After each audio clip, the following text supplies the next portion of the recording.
Photo काढून देते ना, सपाट सपाट ठेव ना। सो गाईज आम्ही अर्ध्याच रस्त्यात पोहोचलेलो आहे।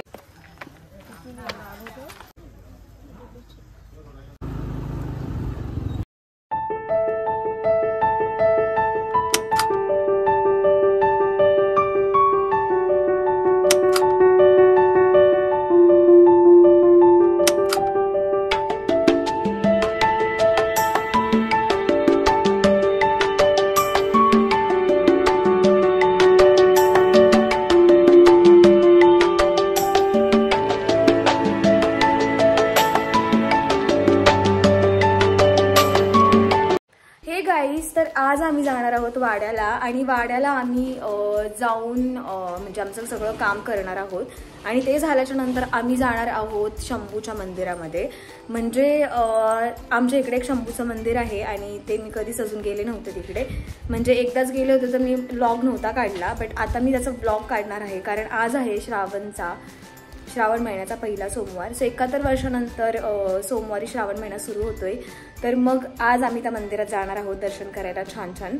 आणि तुम्ही कधी वाडा साईडनी जर येत असाल भीमाशंकरला, तर भीमाशंकरला जाण्याचा प्लॅन जर तुमचा काही कारणाने कॅन्सल झाला, खूप गर्दी असेल असं काही तुम्हाला झालं तुमच्यासोबत, तर तुम्ही इकडे जाताना शंभूचं मंदिर लागतं, तर तुम्ही तिथेही जाऊ शकता आणि खूप छान मंदिर आहे ते पण। आणि वाड्यामध्ये सुद्धा भीमाशंकरला जाताना तुम्ही समजा वाड्यामधून जात असाल तर वाड्यात पण एक छान मंदिर आहे। तर मी आज तुम्हाला शंभूचं मंदिर दाखवणार आहे, तर लेट्स गो। सो गाईज आम्ही जाणार होतो वाडा साईडनी, म्हणजे आव्हाटला मी आले होते ना, तर मग त्या साईडनीच मी जाणार होते। तर तुम्ही पुण्यावरून जर आलात तर खेड मार्गे येऊ शकता। खेडवरून वाडा रोडला वळायचं आणि तिकडून पुढे आलं ना की मग ते मंदिर आहे। बुरशेवाडी म्हणून एक गाव लागतं, तर त्या गावाच्या पुढेच आणि गुंडाळवाडीच्या मध्ये शंभूचं मंदिर आहे। तर आमच्या साईडनी तर आम्हाला खूप जवळ येते आव्हाटवरून, तर मग आम्ही आव्हाटवरून आता हे वाड्याच्या पुढे आम्ही आलेलो आहे, तर आम्ही या साईडनी जाणार होतो तिकडे त्या मंदिरात। आणि फायनली हे पहा आम्ही बरेचसं जवळ आलो होतो मंदिराच्या, कारण आम्हाला अगदी फक्त 15 मिनटं लागले तिथे पोचायला। तर हे पहा असं आमच्या साईडनी म्हणजे जाताना व्ह्यू दिसतोय। जर तुम्ही कधी भीमाशंकरवरून रिटर्न जात असाल आणि तुमच्याकडे वेळ असेल तर तुम्ही हे पहा या साईडनी जाऊन असा म्हणजे इथे थांबू शकता आणि इथे पहा राईट साईडला ते मंदिर आहे, तुमच्या राईट साईडला ते मंदिर येईल। आणि हे फायनली आपण शंभूच्या मंदिराच्या इथे पोहोचलेलो होतो। आज जरा बरीचशी गर्दी होती कारण आज पहिला सोमवार आहे आणि इकडची लोक गावातली सगळी तिकडे येतात, सो आज बरीचशी गर्दी होती। जसं की आता श्रावण चालू झालं आहे, म्हणजे श्रावणाचे जेवढे सोमवार असतील तेव्हा तर प्रत्येक वेळेस गर्दी असेल।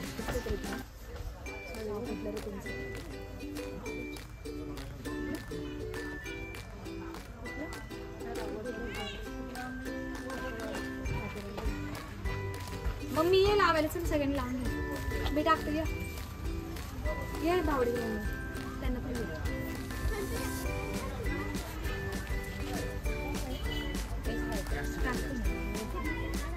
ना।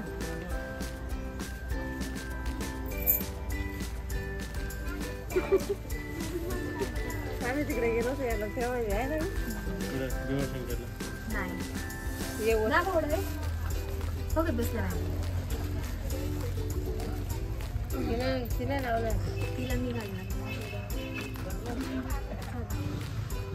जा ना, तुला लावायचं लाव रे मामा, माझ्या माणूस पूर्ण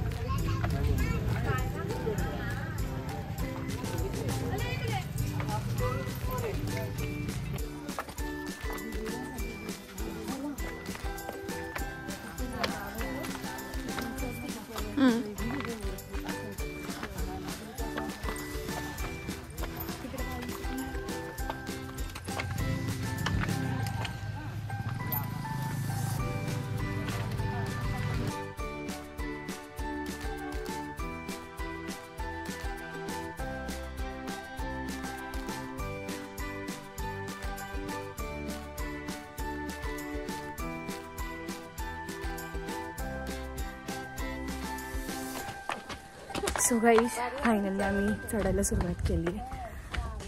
तुम्ही मंदिराच्या पायऱ्या तर पाहिलेच असतील जायला। सो पहा मंदिरात गेला व्ह्यू कसा आहे ते, लेट्स गो।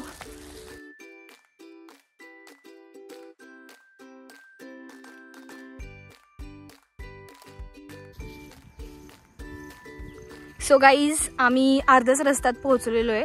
तर व्ह्यू पहा किती सुंदर आहे. तुम्ही इकडे येऊ शकता, मस्त मज्जा करू शकता. सो हे पहा एक नंबर व्ह्यू आहे. फक्त एवढंच की सेल्फी काढताना थोडंसं केअरफुल खाली जाऊ शकतात तुम्ही लोक. तर अजून वरती मंदिर आहे, तर वर गेल्यावर मी तुम्हाला मंदिराचा पूर्ण व्ह्यू दाखवते.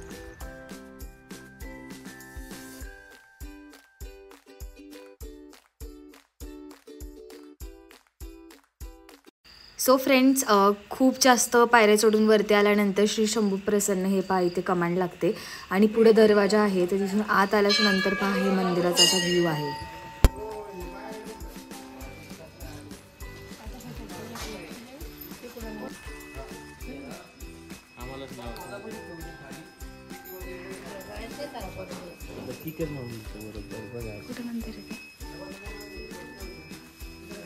फोटो काढून देत ना.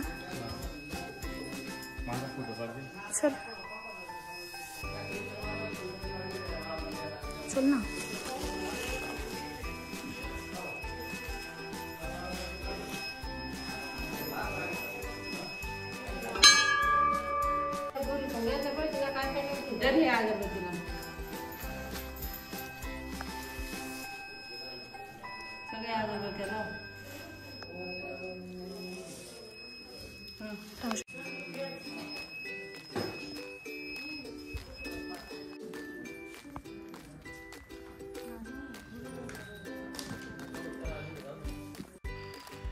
सो मंदिरात दर्शन केल्याच्या नंतर आम्ही बाहेर आलो, चपला घातल्या आणि त्यानंतर आम्ही मंदिराच्या पाठीमागच्या साईडनी पहा या साईडनी आम्ही खाली जाणार होतो, कारण तिथून खूप छान चासकमान धरणाचा व्ह्यू दिसतो.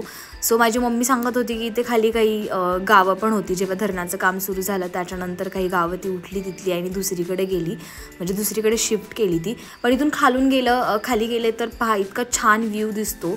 तर मी पुढे गेले की तुम्हाला त्या धरणाच्या इथे गेले की तुम्हाला जरा तो छान व्ह्यू दाखवेल. म्हणजे तुम्ही मंदिराच्या इथे आले तर तुम्ही हा व्ह्यू पण पाहूनच जाताना.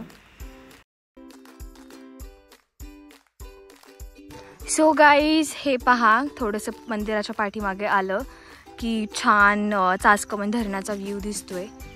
तर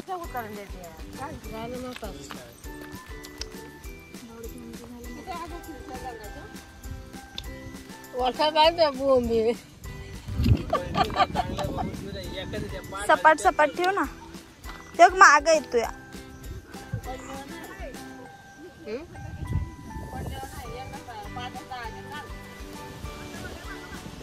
सो मंदिराच्या खाली आल्यानंतर आम्ही पाहिलं की खूप सारी खेळणी तिथे विकायला होती आणि तिथे भेळ पण खायला, म्हणजे ओली आणि सुकी भेळ मिळते. तर आमच्या वाड्याची सगळ्यात स्पेशल भेळ उबाळे काकांकडे मिळते, तर ते पहा ते पण तिथे आले होते. गाईज फायनली आमचं शंभूच्या मंदिराच्या इथं आम्ही आलो होतो आणि आमचं सगळं फिरून झालेलं आहे आणि आम्ही खूप एन्जॉय केला. खूप मस्त पण स्पॉट आहे हा. तुम्ही कधी आले भीमाशंकर साईडला, जर तुम्हाला दर्शन करून भीमाशंकरला मंदिरात दर्शन करून जर तुमचं झालं यायचं, तुम्ही इकडे शंभूच्या मंदिरात पण येऊ शकता. आणि ब्लॉग आवडला असेल तर लाईक करा, शेअर करा आणि कॉमेंट्स करायला विसरू नका आणि आपल्या चॅनलला सबस्क्राईब करा. बाय.